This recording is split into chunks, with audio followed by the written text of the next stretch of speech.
Welcome to CSP 340, Chapter 11, Lower Incidence Disabilities. The first disability we'll talk about is visual impairment. When we talk about visual impairment, it can be defined a couple of different ways. Legally, the definition for visual impairment has to do with acuity, or how clearly you can see, and it also has to do with field of vision. In other words, how much peripheral vision you can see. Can you see to the side? And so we're talking about acuity. Blindness is considered to be 2200 vision in your best eye with correction. So what that means is that at 20 feet away, you can see what a person with normal vision can see 200 feet away. And then the best eye, your eyes have different levels of acuity, and then with correction means with glasses. For field of vision, what we're talking about is whether you can see 20 degrees field of vision. So what that means is that if you think of it being 180 degrees, if you put your hands straight out to the side, then think about what 20 degrees would be. If you cannot see any more than that, then you're also considered to be legally blind. But when we're looking about it at an educational definition of blindness, it has to do with whether you can see print. And so can you gather information by seeing print? If not, then you're considered to be educationally blind. Your book talks about the different causes of visual impairments, and so when we talk about the different causes, what we look at is we look at structural impairments. So for instance, if you're nearsighted, it's because of the shape of your eyeball. If you're farsighted, it's the shape of your eyeball. But then also you can have structural differences. For instance, you can have damage to your eye that can cause visual impairments. Then there are what are called refractive errors. And for you to be able to see, then light has to refract off of your retina correctly. And so that involves your cornea, which is the covering of the eye, and your lens, which is inside the eye. And then there are what are called cortical visual impairments, and this has to do with neurological problems with your vision. So what happens when you have visual impairments is you end up with having delays in the developmental domains of cognition. Well, what on earth does that mean? Well, the first thing it means is that you have problems with cognitive development. What they say in the field of visual impairments is that a person with a visual impairment cannot see anything that is too fast, too slow, too big, too small, or too fragile. So if I have a visual impairment, I'm going to have trouble gathering concepts of things that I can't see if there's not another way that I can perceive things. And so, for instance, when a toddler who has a visual impairment is trying to explore his world, then he can't learn about an object because of its color, because of its shape, because of its relative size to other things. All of those may be things that his vision would interfere with him being able to develop those concepts. Then we talk about problems with communication. We communicate to a great extent visually. We look at a person's posture, we look at their body language, we look at their facial expressions, we look at eye contact, and if we don't have those ways of communicating, then it interferes not only with communication, but it's also going to interfere with us developing social relationships. Then we have motor skills and mobility. Sometimes you want to experiment with this one. Try walking across the room with your eyes closed and see how different it feels as far as your balance is concerned. There was an experiment they did one time with people who were acrobats, and this particular troupe of acrobats were known for doing a pyramid, a human pyramid. And when they blindfolded them, they couldn't do the trick. They didn't think that they were using their eyes that much for their balance, but they actually were. Then we look at self-help. Just think about things like fixing a meal, dressing yourself, eating, all kinds of things that you do that are self-help skills. You use your vision. For people who are blind, for instance, somebody has to tell them where their food is on the plate, because to be able to scoop up your food, you got to know where it is without feeling around on the plate. And by the way, the trick they use for that is they think about their plate as being a clock, and so the person who's serving them the food will say your mashed potatoes are at 9 o'clock, and so then you know where on your plate your mashed potatoes are.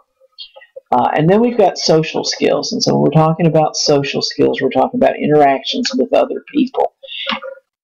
Because we can't, if we're blind, we can't have the interaction with other people as far as facial expressions, eye contact, all the things that I mentioned back under communication.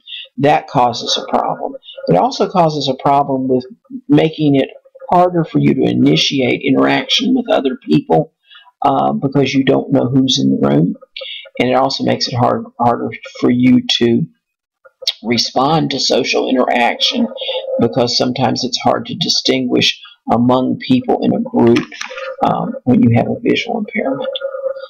So the next thing we talk about are the symptoms of visual impairment. So in a classroom, what would make you think that a child has a visual impairment? This is really important because for most of us who are nearsighted, we got our glasses when we were in 3rd, 4th grade, somewhere in there. And the schools did screening in earlier grades, but we were fine then, and our vision changed as we got into 3rd or 4th grade. They weren't doing screening, and so we might not have noticed that our vision had deteriorated. Most people who are nearsighted will tell you the first time they knew what their vision was like was when they got their glasses and they could see the leaves on the trees. And so that's the kind of thing we're talking about. But here are some of the symptoms. Kids who have red-rimmed, swollen, or encrusted eyes, excessive blinking, itchy eyes, eyes that are tearing all the time. Their eyes might turn inward, extreme sensitivity to light, turning or tilting their head to one side to see an object, squinting, covering one eye to view an object, thrusting their head forward to view an object. And the next one is one you might not think about, but headaches and fatigue or dizziness after doing close work, tripping and bumping into objects or appearing disoriented, recurring styes, which are inflamed swelling of the gland at the margin of the eyelid. So what are we going to do about these things? Well, we have some general accommodations. One of the things we want to do is, wherever possible, give kids multimodal stimuli. So in other words, rather than just giving somebody something in writing, then also give them a tactile or kinesthetic opportunity or an auditory opportunity.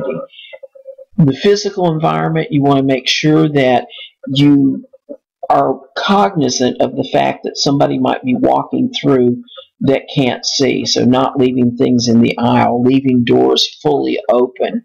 When you're with a person who's blind, describing to them where things are as they go through a room, giving them extra shelf space to store their materials, and then learning environment, help them learn the room, help them learn where everything is. Consider your lighting conditions, because some kids may not be blind, but they may have low vision and they need more light. Allow peers to take notes for the student. Provide opportunities for them to work in groups. And then we have some very specific accommodations and instructional considerations that we might be looking at. So for instance, using Braille and Braille devices.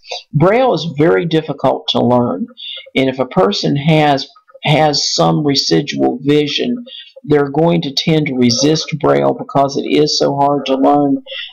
They now have new Braille devices. I was looking at a video in preparing this that I chose not to use for you, but where they now have an iPad and a phone app where the person can tap just like they're typing Braille onto their phone.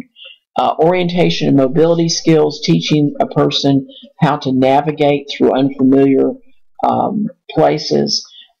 Things like canes.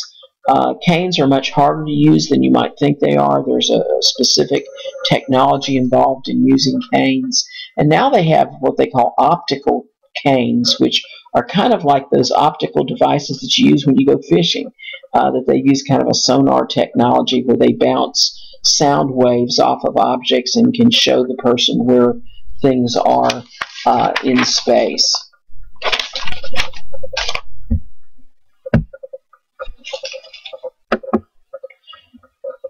So here's a brief film.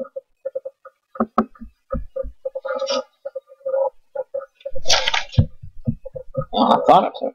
Let me try that again. Sorry about that.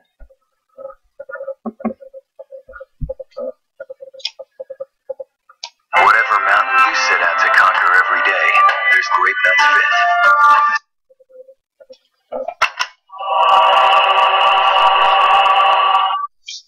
For millions of visually impaired Americans, the most basic of everyday tasks can be anything but. Understanding these difficulties can help you provide empathetic assistance. There are 10 million Americans who are visually impaired, so it's likely that you will find yourself assisting or working with someone who has trouble seeing.